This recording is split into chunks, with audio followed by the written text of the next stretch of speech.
Hi there.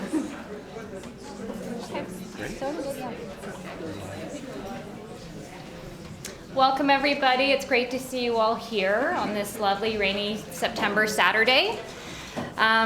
So as you know, this is our information seminar for just providing you some information and guidelines about preparing to apply to the college under Grandparenting.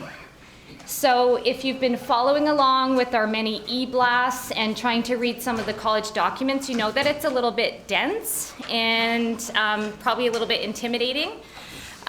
So what our aim today is to demystify this for you a little bit, to break it down into more sort of bite-sized, manageable steps, and to also provide you with some very nicely summarized documents that you can kind of keep referring to and how to get started. There's also a number of things you'll notice that are in process still, and we will highlight those as well because this is still kind of 85–90% of the way there. There are still a few things left that the college has yet to finalize or that they haven't received approval from the ministry. We'll make that clear. So I want to introduce the team today that will be presenting. There's myself, Brenda Spitzer. You probably recognize me from the e-blast. I'm sorry for bombarding you. I hope you read them, and if not, I'm not offended. Ron Mellish is our legislative chair, and Sharon Ramsey, as you know, is our president-elect extraordinaire. And what we're going to ask today is if you could kindly hold your questions until the end, because we have a lot of information to get through. We also have a pretty detailed FAQ section, and we may end up just answering your questions along the way. But if you do have questions, we'll be opening the floor at the end. We'll be lingering around after a few of us. If you have kind of something about your personal circumstances that you want maybe more of a personal response to, feel free to speak to me or one of our team members at the end. We'll do our best. It's also a great pleasure for me today to introduce our new executive director, Colleen Howard. Where's Colleen? There she is. Colleen has been with us now since August, and she brings to the association a rich history and experience working with nonprofits, working to assist people to navigate kind of the healthcare system with very complex needs, and working with nonprofit boards. So I'm going to invite Colleen to come up and just say a few words to you today. And please bear with us. We have a complicated mic system, so. Here you go, Colleen. It's two-sided. Two-sided. Sorry. It's okay, you can turn away. I'm going to touch your shirt. You may touch my shirt. Okay. Thank you, Brenda, and welcome. So pleased to see so many of you out on a rainy Saturday afternoon, but maybe that means that we'll all be here and we won't be thinking about being out in our gardens for the last sunny weekend of September. I am thrilled to be here, thrilled to be probably about 6 or 8 weeks young with the organization, and really looking forward to working with you. This is a time of change for sure, as evidenced by everybody here today. But our board and our association is here to help you and wanting very much to make sure that you're not feeling like you're out in left field struggling with all the very small nuances that are going along with this change. So please sit back, enjoy the process as much as we can all embrace change. Enjoy the process, knowing that your colleagues are here, your association is here, and I hope to see you out at our conference November 1st and 2nd. Thanks so much. Do you want to be pinned? I want to change. Yes, please. I've never been pinned before. It's very exciting. It is very exciting. Okay. It's very complicated. I tell you. It's a good thing I have a master's degree, right? That way it all sort of works itself out. Okay. Hello, everybody. I'm Sharon Hi. You're all very generous. So wanting to make sure you have what you need for this presentation. What you're going to see on the screen, we have not printed for you because that would have required deforesting the better part of Ontario. So we've chosen not to do that, but it will be on our website, okay? So what you should have gotten from Donna, our administrator, is a small handout with some of the key documents from the college that you need to be familiar with. And what I'm going to do, followed by Ron and then Brenda, is to work through the PowerPoint to give you a sense of what is going on. I think if you are the kind of person who needs to know what's in this for me or what should I do, there are probably, in my mind, two big things. One is that you have to read. You have to read. It's lovely to field questions. You can imagine what it's like to field the same question 984 times. And the response is always, well, have you read that on the website? There's a website? Yes, there is. And there's all kinds of information on the website. So one thing you're going to have to do is read to make sure that you understand how this impacts you directly. The second thing is to be asking questions, which sounds a little bit paradoxical, right? On the one hand, read, don't ask me questions, but then please do. Because although we are all part of the OAMFT family, we have come to that family in a variety of ways. And so moving into the college, with about 3,000 people in the province of Ontario seeking to become registered psychotherapists, you can imagine there are multiple ways in which folks have gained their training and so on. So it's possible that you will have a unique situation that is not answered by the plethora of stuff on the website. At that point, ask your question. And the beautiful thing is the college will actually respond to you, which is kind of nice. It's not just a big black hole in which information disappears. They will actually respond. So without being, we're just going to get to it then. So we're talking about the preparation, application, grandparenting, and more for registration with the College of Registered Psychotherapists of Ontario. The question, do I need to be registered in the college? Taking a brief survey, what would you say the answer is to this question?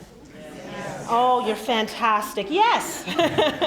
So, if your work falls into the scope of practice of psychotherapy, as defined in the Psychotherapy Act, or your work involves the act of psychotherapy, you must be registered with the college or risk being in violation of the legislation.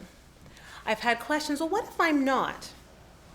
And I think, well, maybe you don't want to work as a psychotherapist anymore and you're planning a career change, which is up to you. You can totally do that. But why would you sacrifice all of your training, all that you've done voluntarily, to not be a part of this? Right? So you need to be involved in the college.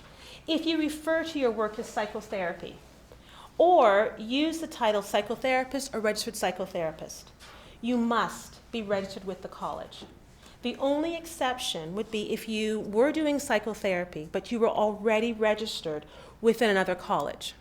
So if you were a registered social worker, if you were a psychologist, if you were a registered nurse, or an occupational therapist, or a psychiatrist. If that does not fit with you, welcome home.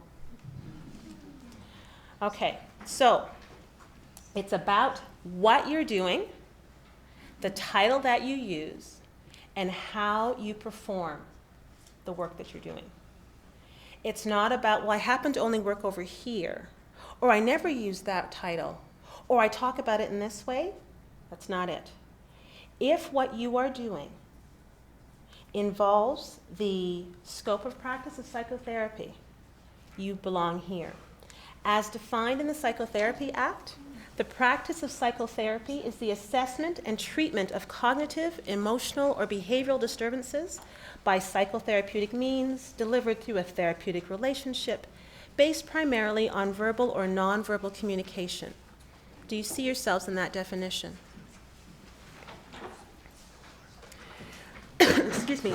The other piece of this is this authorized act that you see before you talks about the ways in which a member would do their thing. So in the course of engaging in the practice of psychotherapy, a member is authorized, subject to the terms and conditions and limitations imposed on his or her certificate of registration, which you will get into what that part means, to treat by means of psychotherapy techniques delivered through a therapeutic relationship an individual's serious disorder of thought, cognition, mood, emotional regulation, perception, or memory that may seriously impair the individual's judgment, insight, behavior, communication, or social functioning. the scope of practice, and the authorized act are what the college is anchored around. Okay? Now, can I just see a show of hands, please? How many in the room are currently clinical fellows of the American Association for Marriage and Family Therapy? Wow, there are a lot of us. Okay. All right. Are there other people who may be knocking at the door? Oh, knocking at the door, folks. Okay. Anybody who's really just starting to tip their toe into the water of marriage and family therapy? Brand new, less than 300 hours. Oh, there's some brave souls amongst us as well. Okay. So, for those of you who are more at the beginning part of your process with OAMFT, I want you to have ears wide open and relax.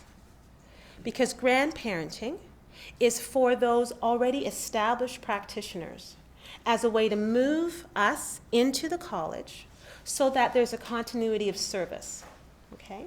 For folks who are newer or, not quite there, there will be another process established for you. But I just want to speak to those folks who are already clinical fellows, and grandparenting is their route into the college.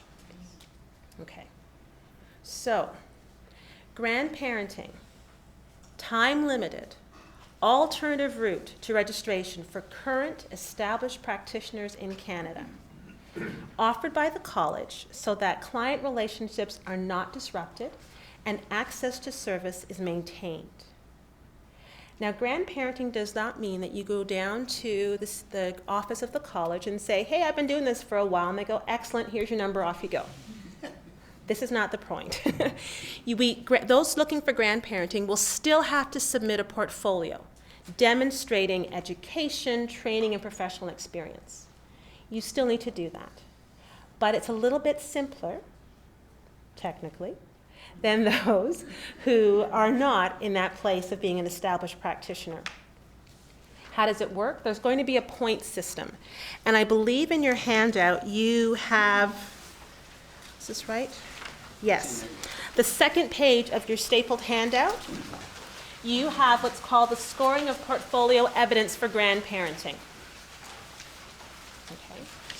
The short answer as to how this scoring works is that a point system is going to be used to assess your education, training, clinical experience, competency in the safe and effective use of the self, again, a word or I guess a phrase that we're going to talk about later, and other professional activities.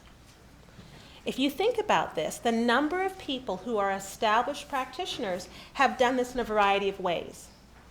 And so in the interest of fairness, the scoring is established to make sure that people have what they require. Okay? It's a way of evaluating, kind of an apples to apples kind of way, where you stand.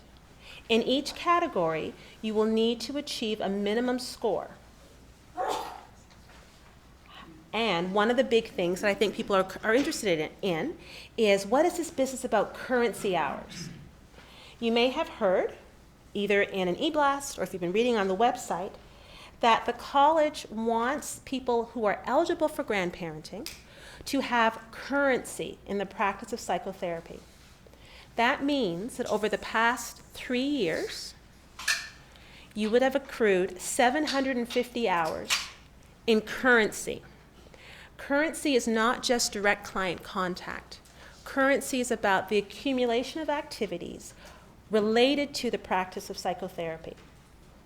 The big distinction for that 750 is 500 of those hours must have been performed in Canada, and 250 of those hours must have been performed in any jurisdiction.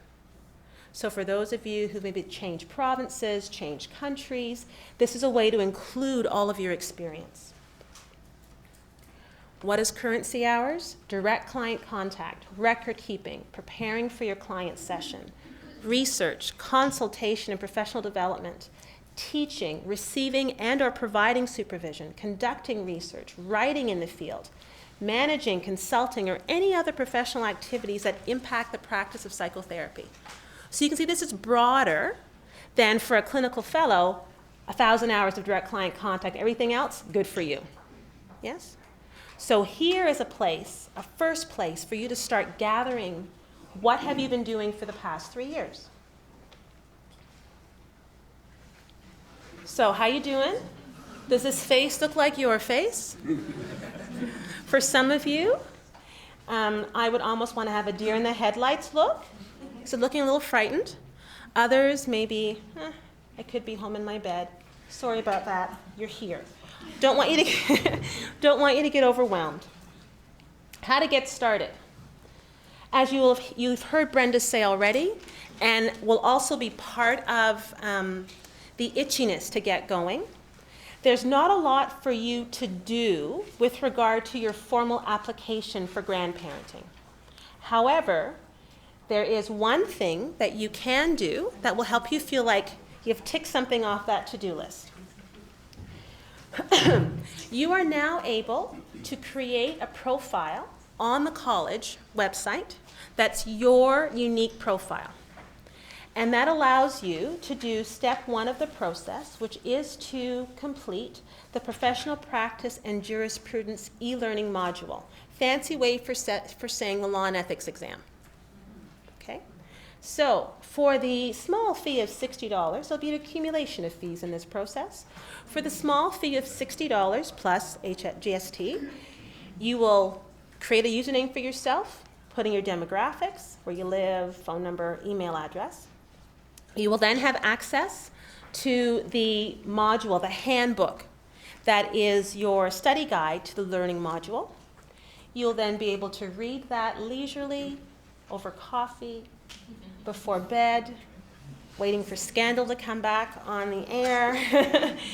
And then you'll go ahead and write, or online, do the exam. Your score in the exam becomes part of your portfolio, and that's one thing done. Everybody, grandparented or not, will have to do this module. Okay? So this is one thing that you can actually do. And access to it is at the website for the college. There will be an online application form. It is not ready yet. And that form, as my understanding is, you'll be able to fill in, it's sort of, you'll have live boxes to fill in. Name, address, so on. That will allow you to get going once the application form is actually live online.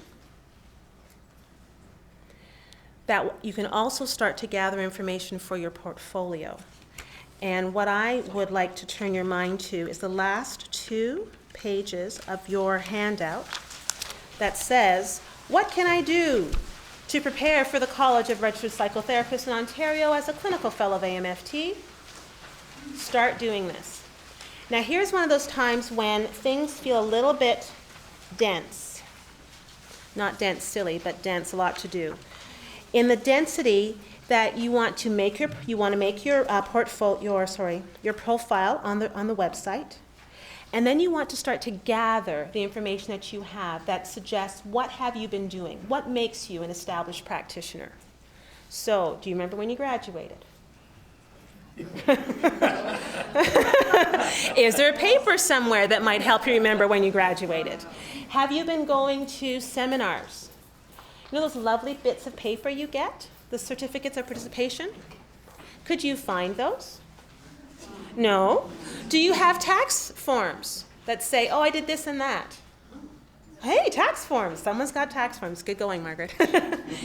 What you want to be able to do is start to gather the information that you have in your home, under the birdcage, down in the basement, stuffed under the bookshelf, that sort of verifies what you have been doing in terms of currency hours. It's not, to my understanding, that you will need to send that massive box of paper down to the college. You may be audited, in which you have to prove it. But I think it's sort of an encouragement. You know, when you go to workshops and you're reading books and you're doing this and doing that, it kind of gets in the slush fund of, yeah, I've done stuff. But when somebody asks you, you say, well, I haven't done anything at all. I haven't done anything at all. You have been doing a lot. You have been going to supervision. You've been providing supervision. You've been going to workshops. You've been reading, watching tapes, thinking about your clients, meeting with your clients. Right? You've been doing a lot. For the application, You need to gather that information so you can demonstrate what you've been doing over the past 3 years. I think I've hit it. So I will get unpinned, and now you can hear from Ron as to how this goes down.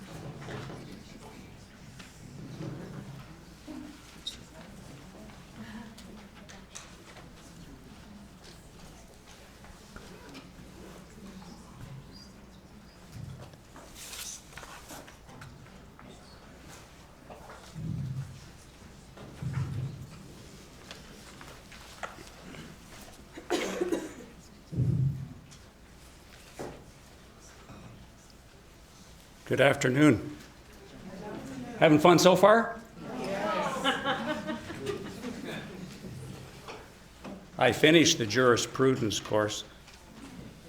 How many else did? Anybody else? All right. Okay. He survived. He's still here. Successful completion was the phraseology on that document, apparently. But for those of you who haven't touched it yet, you can be sure to print out the booklet ahead of time. Read it. I was fine with all the clinical stuff. I was a little rusty on some of the rules and regulations, some of the laws. But it's an open book exam. So if you can read and you can handle those multiple choice questions where it's true that it's false, you're good to go. All right, enough of that. Scoring of portfolio evidence for grandparenting. Try not to get hung up in the numbering process, because you and I aren't going to do that.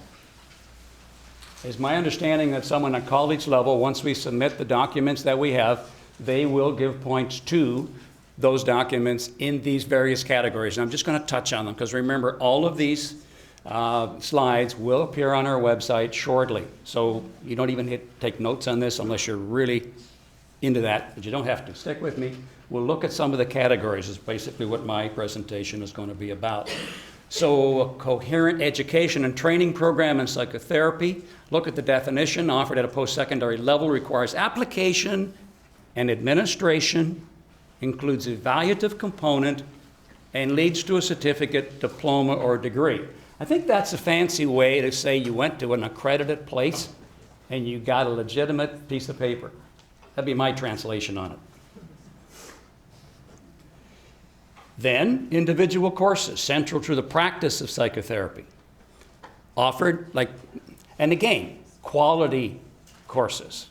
Some will count. I mean, my hunch is gathered together, as Sharon has talked about, every course you've ever been to, you get those little things at the end of the session that you showed up, those kind of things. Put them all together and be prepared to submit them. I've had a few experiences lately with the CRA, and it's kind of like you send them every deduction you can get, and most of them they'll accept, and some they'll say, yo, can't use that one.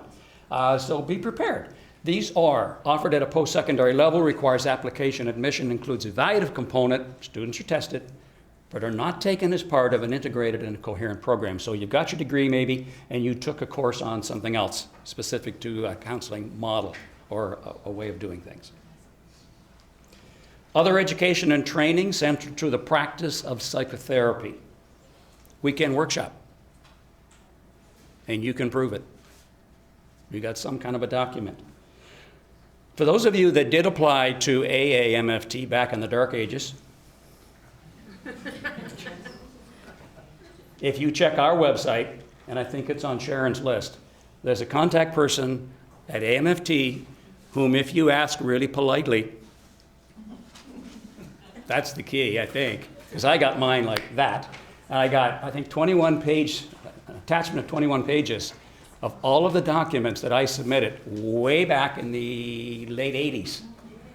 So it's available, folks. I mean, you're going to check your garage and your basement for your own copies. I get that.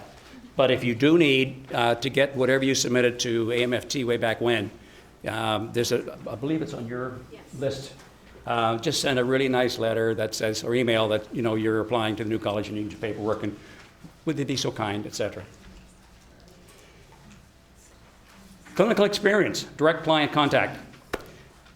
Any activity in which the client and the therapist are directly and formally engaged in the psychotherapeutic process.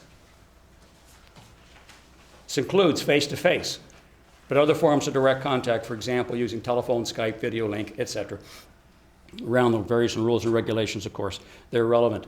Client may be an individual, couple, family, or group. Notice here as well, some people might be saying, you know, some of the anal folks among us are saying, well, are we talking a 60-minute hour, is a 45 count, or is that only 45, 50, 55, it counts as an hour. It's kind of hard to book a 45 and then a 10 or a 15, you know, and you with me? Just a session, shall we say, all right? Clinical experience, direct client contact. Also included in this direct client are these things. Interviewing for intake, as long as the activity is clinical in nature, as opposed to what? A discussion of whether you have decent parking at your office. That's important, but you can't count it, all right? Interviewing, administering a test, or conducting a formal assessment as part of a clinical interaction with the client. Facilitating or actively co-facilitating therapeutic sessions. Participating in case conferences with the client present. The following are not considered direct client contact. Watching through the mirror. And the one we all love, record keeping. Sorry, can't count it. Administrative activities, including report writing. Conducting a psychometric assessment that primarily involves administering, scoring, and report writing with little or no clinical interaction with the client. Providing or receiving clinical or other forms of supervision. That shows up elsewhere, but not here. Now, clinical supervision is a definition of this. A contractual relationship in which a clinical supervisor engages with a supervisee to, here's some goals, safeguard the welfare of the client, discuss the directions of therapy and the therapeutic relationship, promote the professional growth of the supervisee, that's a big one, and enhance the supervisee's safe and effective use of self. That phrase comes up a lot when you're going through this material. Supervision may include structured peer group supervision. Notice it's a contractual. This isn't, oh, by the way, let's have coffee and we'll chat about my client. Just one off. Other allowable forms of supervision for grandparenting only includes facilitated team meetings, conferences to discuss client clinical issues. And again, try not to get hung up on the values and the numbers. The college is going to assign that. You just come up with as much proof and documentation in all these categories you can get your hands on. You will note it on the form that you'll fill in, not prepared yet, and you'll say, I have all this stuff, should I be audited? And I'd be happy to meet with you and share it. That's how you talk to the CRA, isn't it? Safe and effective use of self. Here's another one. What does this mean? The therapist learned capacity to understand her or his own subjective context and patterns of interaction as they inform his or her participation in the therapeutic relationship with a client. It also speaks to the therapist's self-reflective use of her or his personality, insights, perceptions, judgments in order to optimize interaction with clients in the therapeutic process. And if you've been at this for a while, you know how much a part of the therapy success and failure can be us and how we're interacting with the client. So this is a very big part of being involved with the new college. Psychotherapeutic traditions and practices related to the development of the psychotherapist's safe and effective use of self in the relationship. Now they're diverse. Applicants will have developed this competency. How? While engaging in their own personal psychotherapy. I have seen nothing that says you have to have a letter from your psychotherapist to affirm that. It would be an honor system, I would believe. Through courses that address the use of self that may include personal family history and dynamics, anti-oppression and diversity, power dynamics, relational boundaries, experiential practice as client or interpersonal relationship development. Clinical supervision that is insight-oriented and explores the person of the therapist and the therapist-client relationship dynamics may be counted toward safe and effective use of self-competency. Clinical supervision was something I always had to debate in most any place that I worked. There's such a big difference between administrative supervision and clinical supervision. And I'm sure most of you know that. But clinical supervision is unique, and this is where it's coming, where we're noting it here. Hours counted towards safe and effective use of self-competency may also be counted towards supervision and education and training. And note, so you can double or triple count it if it fits, if it's applicable for you. Other professional activities. For you're coming up with this bank account of currency. It includes providing clinical supervision, consulting, teaching, lecturing, conducting research, developing curriculum or policy, managing a team or an organization. Here's another one, volunteer work on committees or boards that are related to this work. On the board at Home Depot, not so much. Okay, so related. Next steps. By the way, we got some phenomenal little graphics on here. Oh, thanks to Brenda. And I think that's when I quit and you take over, isn't it? Actually, I think Have I got a couple more? Oh, I can't get away that easy, right? Oh, okay. Yeah, I got a couple more. you're doing great. I'm heading in the right direction. Okay, next steps. There is the jurisprudence process that Sharon also already referenced. Being the non-geek that I am, when it said they wanted to know the bank and the account, I wrote them an email. I checked with Brenda first. She couldn't answer my question. She said, check with the college. And I said, I'm not giving them a bank account. It's private business. And of course, the person at the other end was very gracious and said, no, that's the account number we give you. You go to your bank, set up a payee account, and away you go. So complete the demographic, the contact information, demonstrate the currency and the practice of the profession. So start collecting all of these things, get the jurisprudence process out of the way. It's not all that bad, just go for it. There's some timelines on there, November to December of this year. Next steps, provide that portfolio with evidence of education and training. But again, I want to echo what Sharon's already said. We don't, as I understand it, we're not going to have to send this in, but have it ready to go should someone want to audit our particular account. We're going to say, I have this, I have this, I have this, I have this, I have this, and this, and this, and this on that document, which hopefully we'll be putting in on the computer. And then should we be one of the lucky ones to be audited, then we'll be able to produce all of that paperwork, which we've already prepared and have ready. So your clinical experience, your supervision, your safe and effective use of self, and other professional activities, if applicable. And the little note on here refers to all the numbers, but I'm trying not to get you too confused on that just yet. You'll be able to see the scoring chart, which is in the handout package. Now it's Brenda's turn, right? All yours.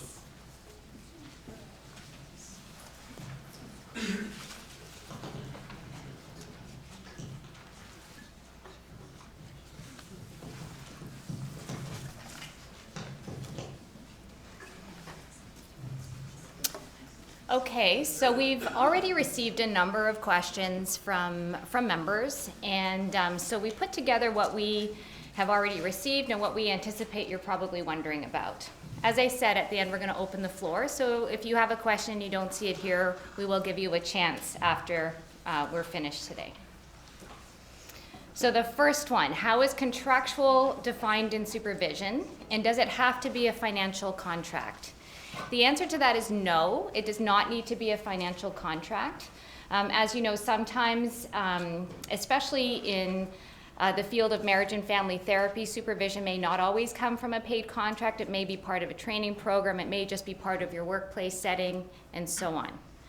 It does need to be kind of a deliberate, considered relationship. So kind of a verbal contract. This is the relationship that we're going to have. This is how we're going to do it. So again, it's not kind of a casual at the coffee shop kind of situation. This is a kind of a contracted relationship that you have as supervisee, supervisor. This is something new that was added to the definition of supervision, and only for grandparenting. And this is less coming from members of our association. It was kind of coming from some pressure from some of our other colleagues from different backgrounds, coming from who tend to get a lot of their supervision in a structured peer setting, more than a typical MFT who might have a one-on-one or a very small group with an approved supervisor. So they will be allowing structured peer supervision for grandparenting to count as supervision. However, they're making some clear distinctions about what makes structured peer supervision different from kind of a more informal group consultation. There needs to be, some of the things that they're looking for is that it's formal, at least one group member who meets the college's definition of a clinical supervisor. And by the way, the college's definition of clinical supervisor is quite a bit less stringent than what you would see for an AMFT approved supervisor. They simply are looking for someone who is experienced, and by that they mean 5 years, in the field. I'm going to go into the definition of a supervisor later because it is now being broken down into kind of a 3-stage definition, and I'll go into that a bit later. Must the 150 hours of supervision happen in the 3 years prior to application to the college? So for example, those currency hours that they're asking for need to happen within a 3-year period prior to your application date. But for supervision, that is not the case. You may have a big body of supervision hours from earlier in your career. If you're more seasoned, they may count. They do not need to be in the last few years because it's kind of nonsensical that you'd be seeking that kind of structured supervision on a frequent basis if you're an experienced clinician. Okay, so this is the 3-step thing I was talking about. And this is fairly new in the last couple of months coming out of the college in terms of their definition of a supervisor. So prior to proclamation, which means now, for those of us who are putting together our portfolios for grandparenting, the definition is a practitioner who has extensive clinical experience. Their definition of extensive is 5 years or more in the practice of psychotherapy. Psychotherapy being described in the legislation. So for our purposes in this room, those of us who may be seeking to apply through the grandparenting route, that's the definition you use. Proclamation has not yet happened. It is expected, very conservatively, to be April 2014. My sense is that would be at the very earliest, and it will more likely be probably 1 or 2 months after that, if we're lucky. In the first 3 years following proclamation, they're going to be using this definition of what is supervision.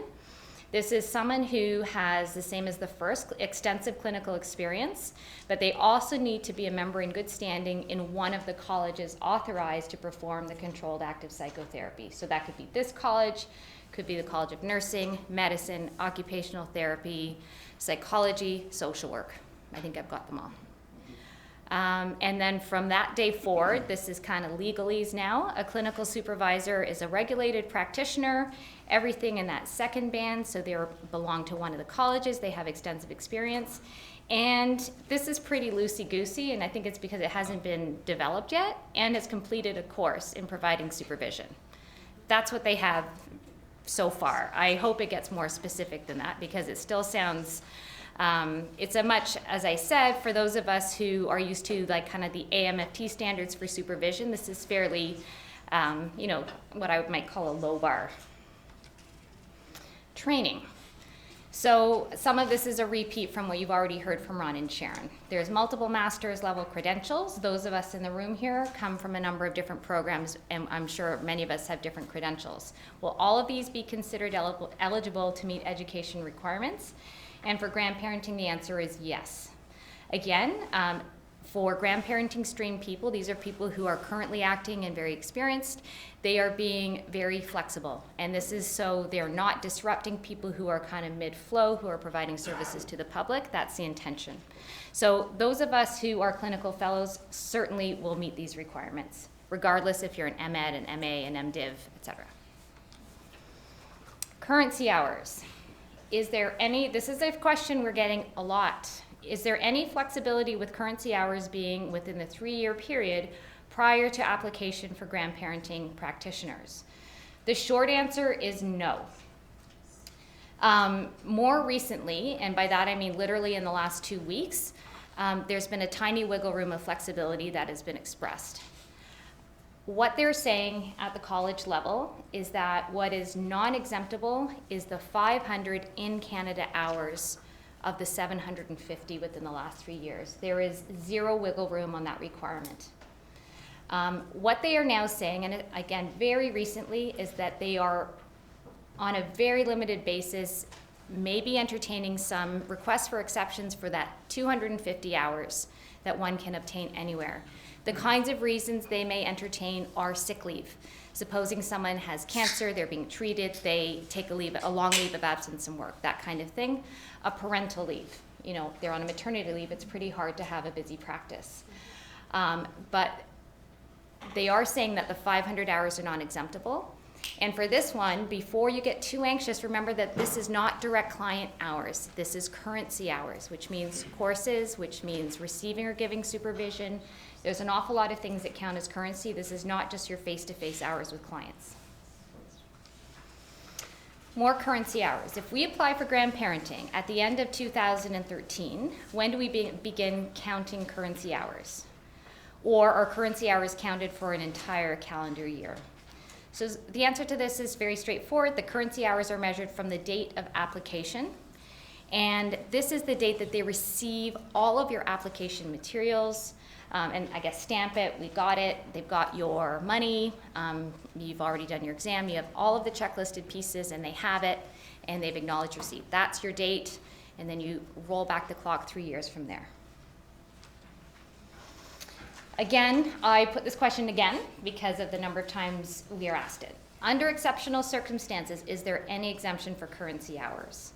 And for the 500 non-exemptable hours, no, there is not. And again, it's not us. This is the college giving us this message very clearly that those are non-exemptable hours of currency that you will need to show. They may show some flexibility around the 250, and the kind of things they mention that they might consider are sick leave, maternity leave, etc. We're advising everyone to, the degree that they're able, provide the full 750 hours and not to count on an exception, based on what we're hearing from the college. So, client contact hours. These are not currency hours. This is one thing that you could use for currency hours, but remember, these are not the same. Well, and this is another tricky question. What would be appropriate and acceptable documentation for one's portfolio that would represent a record of one's direct client contact hours? So again, it may be that you have to be a little bit creative, perhaps looking at an old tax return. What did you bill for a year? How did you break that down in months? If you have some accounting documentation, if you keep your old appointment books. What the college has said in some of their materials is it may be helpful to kind of create a worksheet. If you're saying, I've seen this many clients per month, and break it down, and then keep that worksheet should they want to audit how you came up with numbers. Some of these, I personally, when I look at this, wonder about something like confidentiality if they're asking us to verify who we've seen. I have no idea how the college will pass their own jurisprudence model and verify some of these things. But I think there are, for example, some of the things that have dollar figures attached but with no client identifying information would be the kind of things you might want to collect so that you're not in violation of your confidentiality agreement with your client. So for this one, again, you're not going to be handing in a shoebox of your old appointment books to the college. You're going to be signing something like a verification letter, similar to something like an affidavit saying, I declare this to be truthful. And it's only if you're audited that they're going to be asking to see more specific things. And they have said they will be audited. They will be doing random audits, so please make sure your information is accurate. Will clinical hours done in groups be considered? If yes, how? So yes, they will. And so if you have a group and you facilitate or lead some kind of group therapy for 2 hours, that counts as 2 hours. If you have a co-facilitator with you, both may count that as 2 hours. So it's fairly straightforward and intuitive, this one. Okay, so I don't understand the documentation required for safe and effective use of self. This is one of these loose things. It can be a thread of conversation over many supervisions.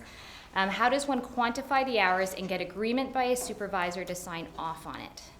So again, this is something where you may be prepared to offer a detailed level of documentation if audited, but all they will be asking for at this time is your supervisor's name, date, and say a range. So I met with this supervisor between this date, and I received X number of hours of supervision.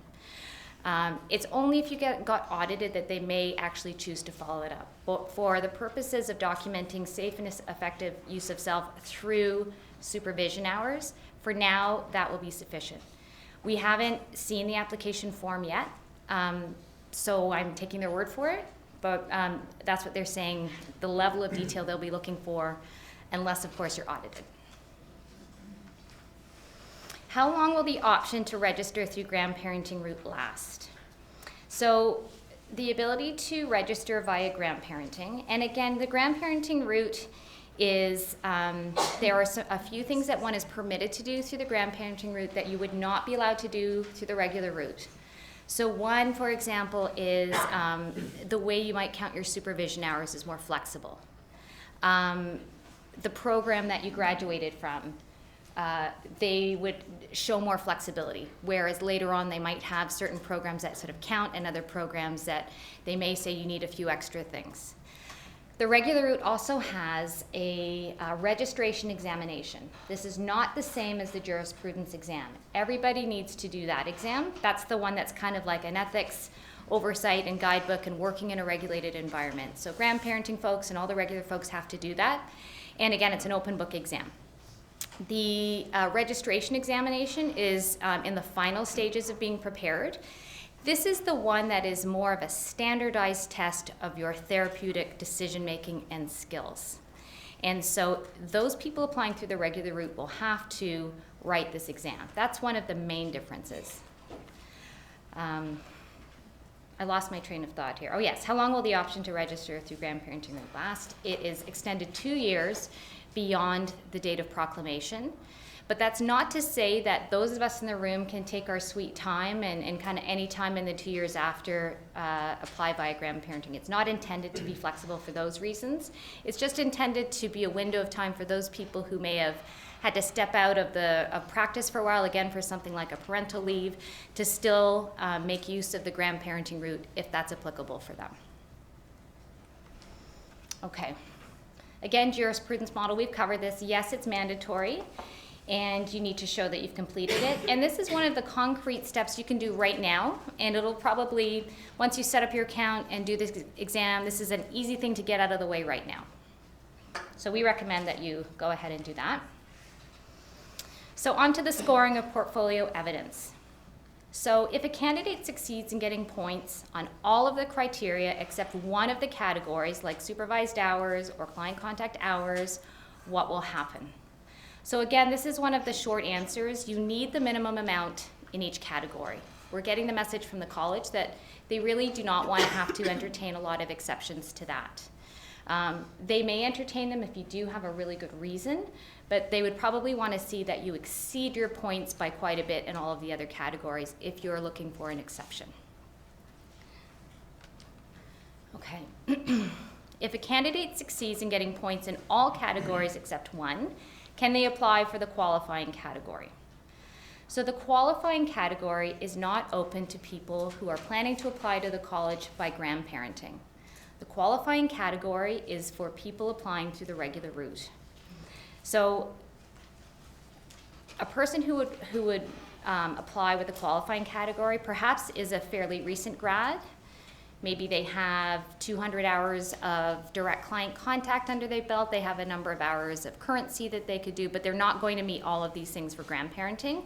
They would wait and apply for the regular route, but they would be applying under the qualifying category because they're not yet there. They haven't met all of the requirements to become a full-fledged regular registered psychotherapist.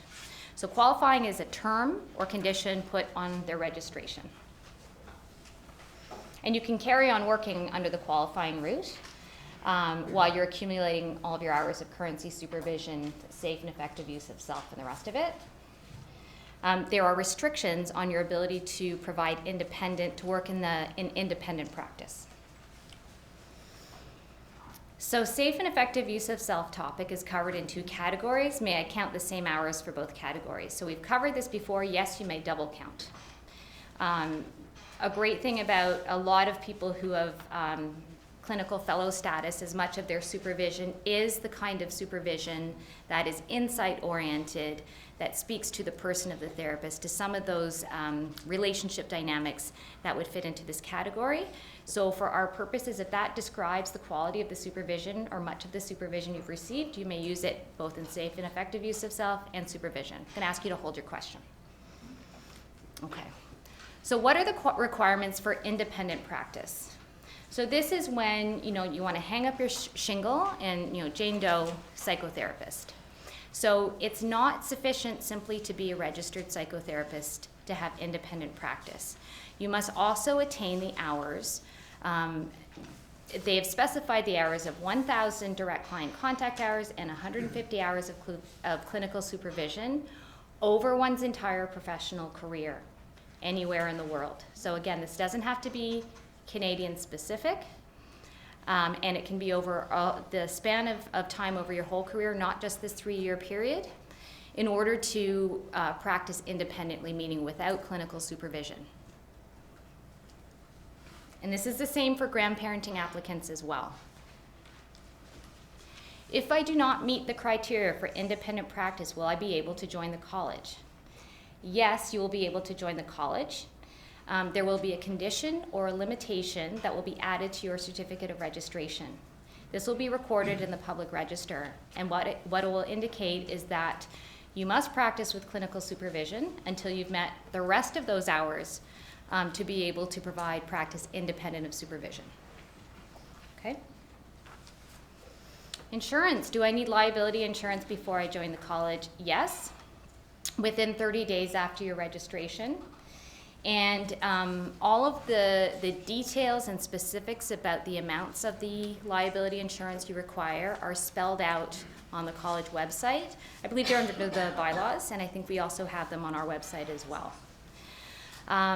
McFarland Rollins, who provides the insurance for OAMFT members, we've had discussions with them, and they have indicated that they will be prepared for all of the adjustments in the amounts and so on to be compliant with the college for all of our members in time for proclamation. So they will have that prepared for us.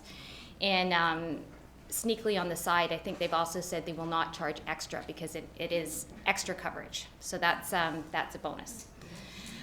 So we've covered that off on that, and we can assure you that they will have the coverage that you need if you stick with McFarland or through us.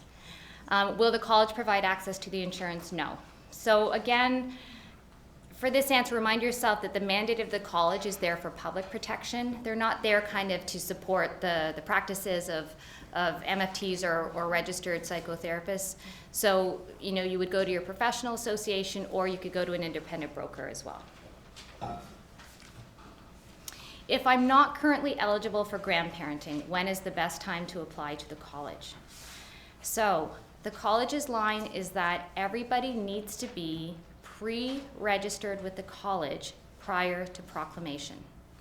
So all of a sudden one day, the Governor General, I can't do all of the, I can't actually say this with accuracy because I will trip up, but everything that happens at Queen's Park involved with the proclamation of the Psychotherapy Act is expected to happen in April.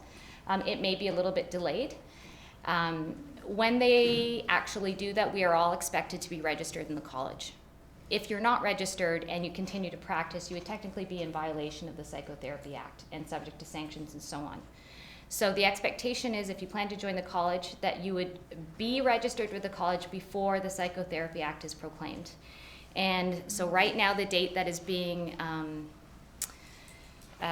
forwarded by the college is April 2014.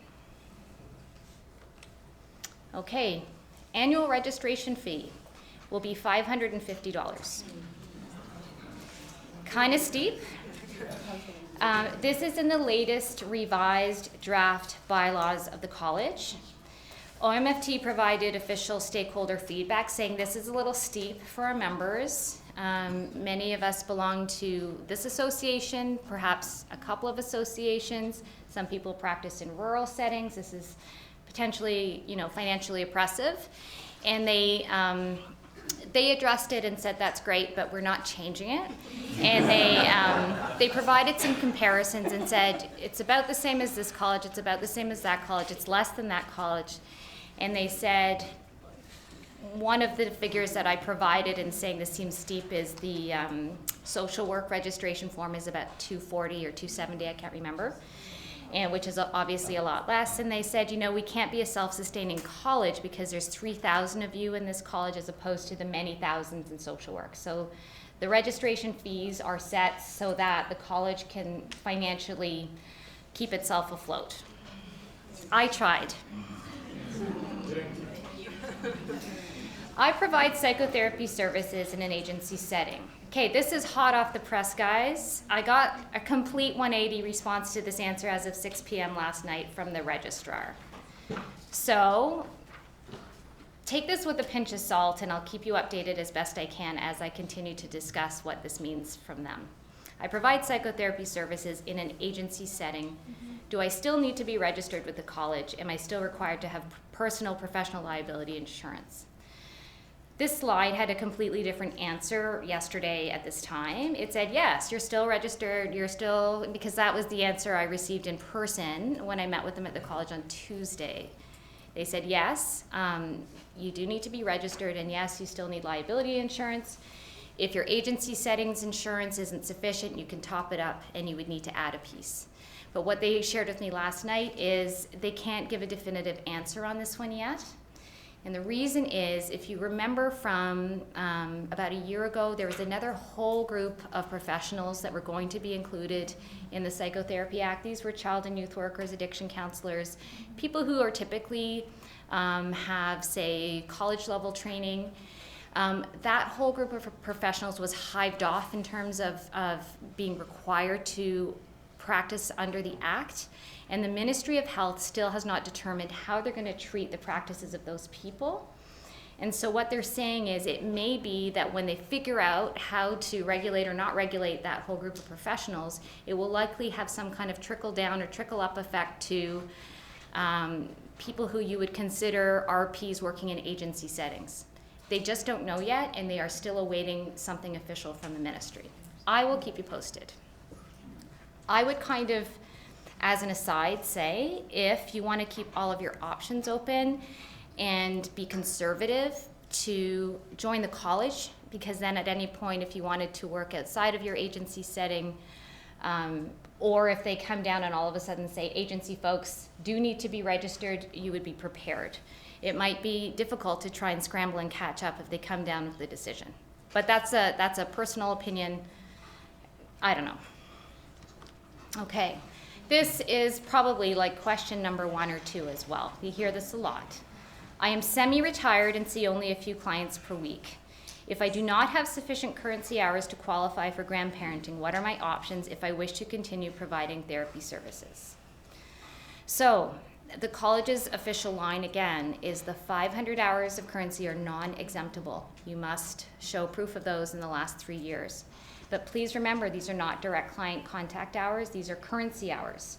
So look at all your reading, training, teaching, all of those activities that might be included as currency are much broader than direct client contact hours. You may have many more currency hours than you think you do when you kind of look through the full range of activities you've done, especially if you do some volunteer work, serve on a board, all of those things.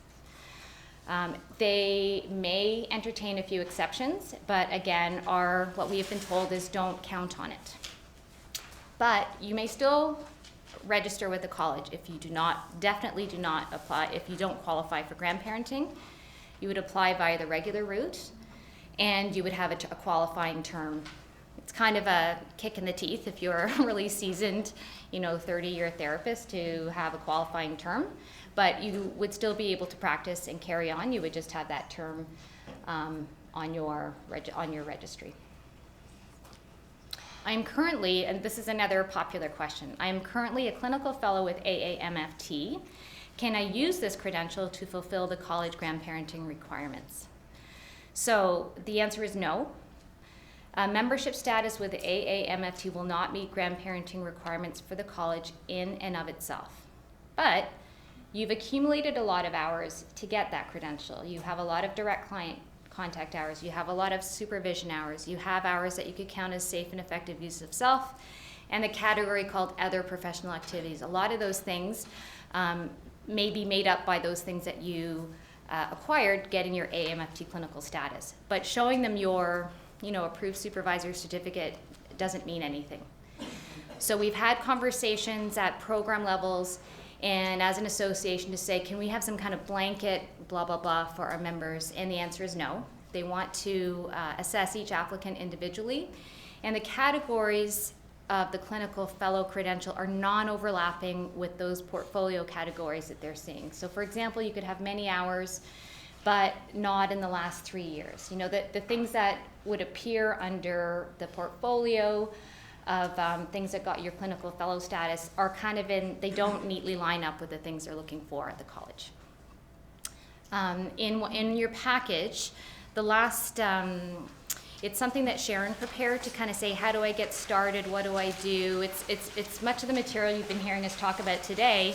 She does provide the contact information for Jennifer Wyand at OAMFT, the nice lady who will give you a beautiful PDF with your college transcripts, the direct client hours, and all of the things that made up your portfolio of evidence that got your clinical fellow status. That's a lovely piece of documentation to use to apply.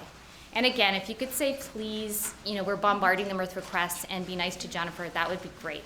And we'll send her a mug and like a box of chocolates. We'll give it to her in October. Yeah, okay. Okay, why should I maintain my OAMFT membership after I'm registered with the college? Well, because we're awesome and it's fun, and look, you're networking, and okay, seriously, the college's mandate is very different from OAMFT's mandate. Again, the college's mandate is essentially to police us. They want to make sure, they're there to say, we don't want any irresponsible professionals. We're going to make sure you're doing all these things. You have to comply. You have to jump through our hoops, and we're going to sanction you. You have to follow our professional misconduct. You have to follow and they're not here to kind of recharge our batteries and put on seminars for us and give us discounted services, that kind of thing. The OAMFT is a professional association. We understand that your membership with us is voluntary. However, it's a lot of benefits that we think at this time. Being part of the college, we're in a big tent now with lots of folks. People that, might make us feel a little bit squeamish, if you're not comfortable with certain ways of practicing. However, if you value your identity as an MFT, if there's lots of important reasons to stay in this association to get the support for your practice, and also because there's times when we may need to advocate as a group. So, something down the line might be something like, can we have, protected title for MFTs, something like that, some lobbying efforts and so on. These are the kind of things we can do as a collective. If you intend to use your RMFT credential, you need to be a member in good standing with AMFT as well. Okay, and we have our super duper insurance policy too. Okay. Credits and fine print. I'm just acknowledging Lorna at the college has been very helpful. So last night she was reviewing the slides, and these are people policing us, and she just made sure and updated some things at the last minute. So we have a nice relationship, and we are in dialogue with them, and we can bring concerns to them as well, which is great. OACCPP, some of you may members, we've shared information too, because they're in the same boat of having to shepherd their members in as well. Please, please, please bring your questions to the college about your circumstances, because we simply can't speak for them. We can share the information that we have. We can bring collective concerns that are of concern to many of our members, but we would prefer that if you have something specific about your circumstances, to take them directly to the college, and they're very approachable. You can email them, you can phone them. That's what they're there for. And they're ultimately the people who will be evaluating your application. So it's in your best interest to do so.